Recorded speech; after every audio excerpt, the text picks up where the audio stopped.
De facture élégante, presque confortable,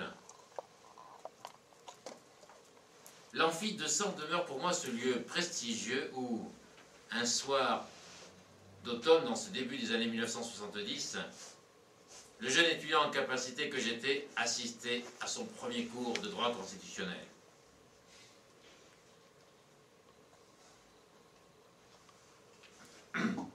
Ce soir pourtant, l'assistance clairsemée, l'ambiance étrange, presque irréelle, suffisent pour transformer ce lieu familier en une sorte de vaisseau fantôme. Équipage famélique, dans les travées se retrouvent une quinzaine d'étudiants, pour la plupart des amis proches. Tout en bas, sur l'estrade, en l'occurrence la scène, s'agite un cabot pathétique. Je ne peux m'empêcher de sourire en suivant au premier rang les efforts à la technique de celui à qui nous devons cette soirée pour le moins insolite, Luc. Luc et son bon cœur. Luc et sa capacité à encourager toutes les entreprises plus ou moins foireuses, et celle de ce soir restera dans les annales. Rencontré il y a quelques jours, à la cafétéria de notre cher Resto U, ce jeune homme à la faconde de VRP s'était présenté à nous comme mime. Bravant l'indifférence pagailleuse des étudiants, il distribuait des prospectus qui proposaient des spectacles en kit et qui développaient les immenses aspects de son talent. Il était particulièrement fier de son truc à lui, qui devait lui assurer, et ça, il en était sûr, une renommée pour le moins nationale. Car ce n'était pas un mime ordinaire. C'était, roulement de tambour, poursuite lumineuse, un mime parlant.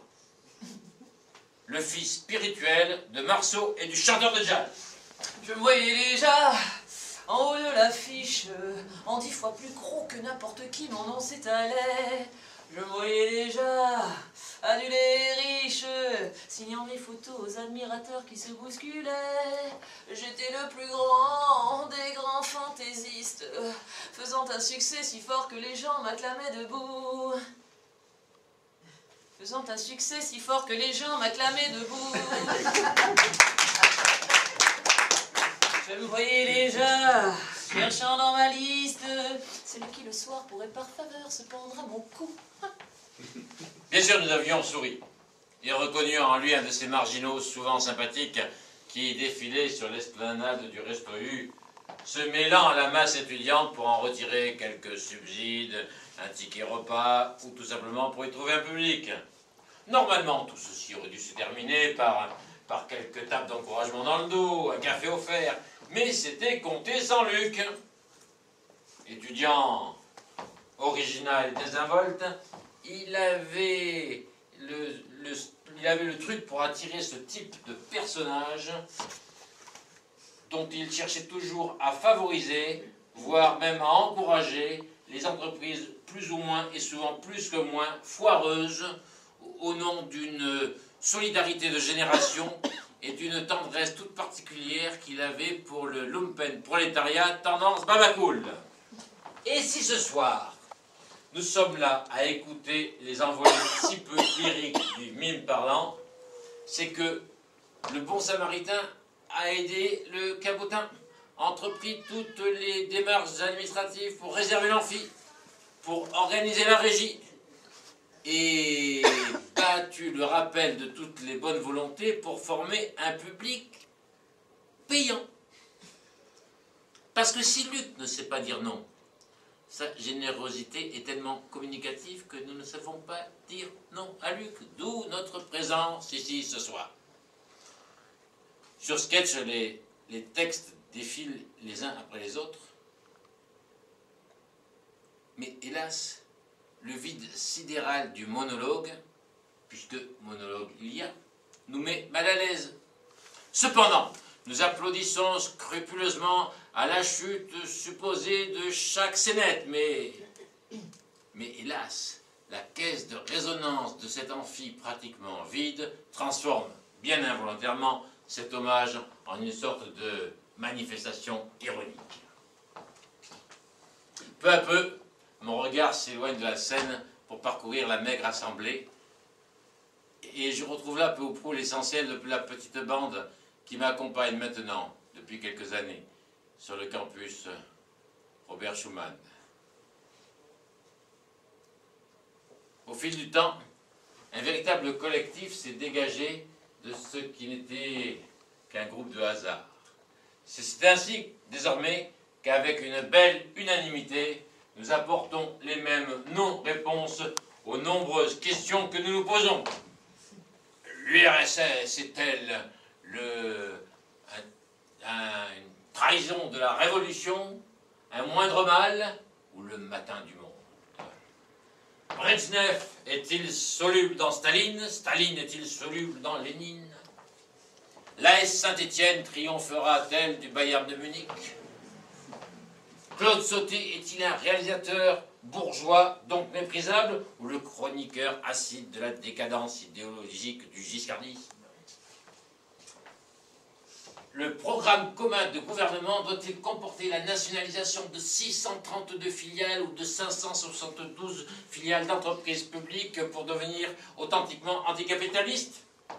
Notre soutien à l'autogestion yougoslave implique-t-il l'acquisition personnelle d'une Zastava, l'horrible petite Fiat construite par les ouvriers libres du pays du grand maréchal Tito?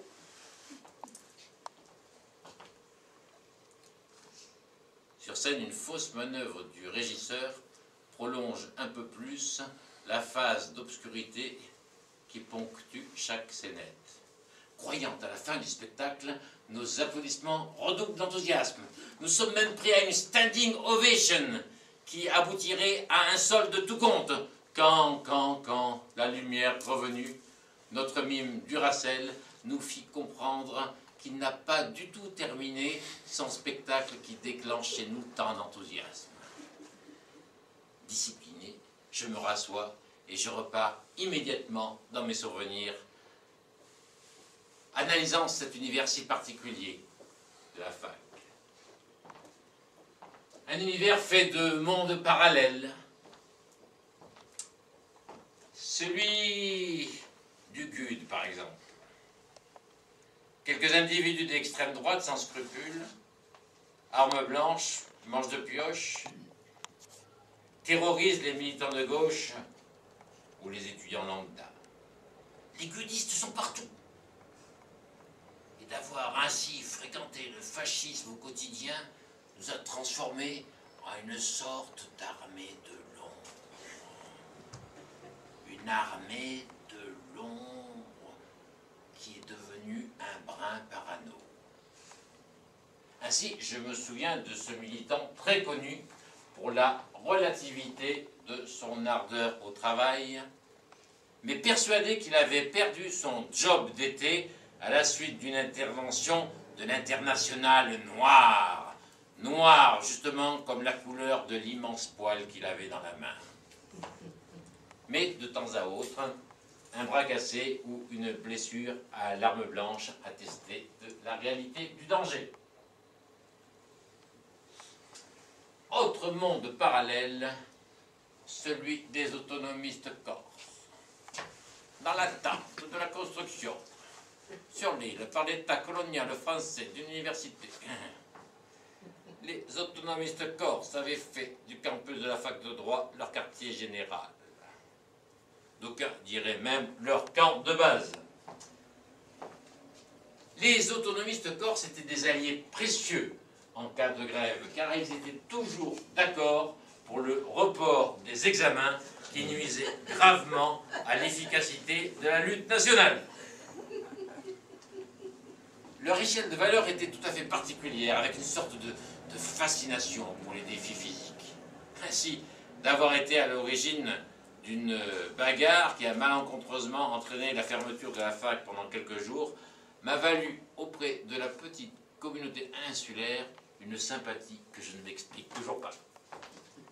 C'est que la vie universitaire n'est pas un long fleuve tranquille. Régulièrement, Une action revendicative cristallise nos énergies.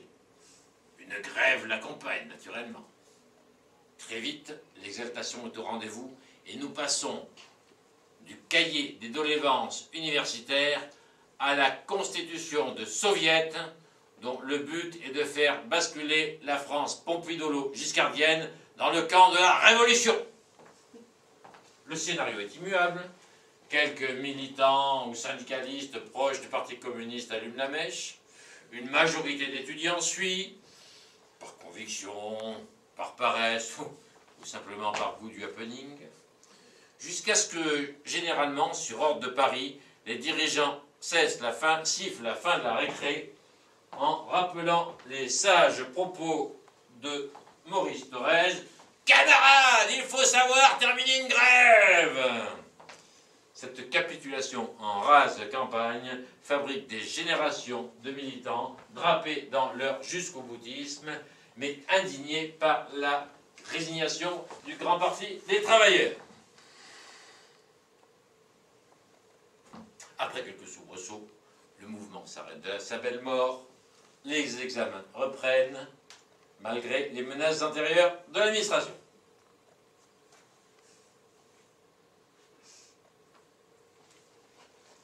Sur scène, le spectacle est maintenant définitivement terminé. Je me rends compte que j'ai zappé les 2 ou 3 derniers sketchs. Mais peu importe.